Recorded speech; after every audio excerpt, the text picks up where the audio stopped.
Hi friends! Thanks for tuning in.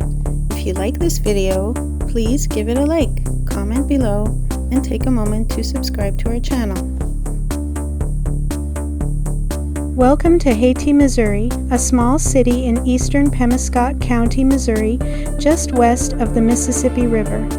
As of the most recent data, its population is around 2,500 residents. The town was laid out in 1894, when the railroad reached this point. A post office has operated here since 1895. Hayti sits at a junction of major roads including Interstate 55, which connects Hayti with other towns in the region. In recent decades, the town has seen declining population and economic hardship. Median household income remains low and the poverty rate is high, and many of the smaller businesses and public services that once served residents have faded or closed. As a result, Hayti reflects the broader struggles of small rural communities in this region. That said, some stability remains. Residents commute nearby for work, and the local school district and library still serve the community. Thank you for joining us on this tour of Hayti, Missouri.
Thank you very much.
Thank you very much.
Thank you very much.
Thanks for watching!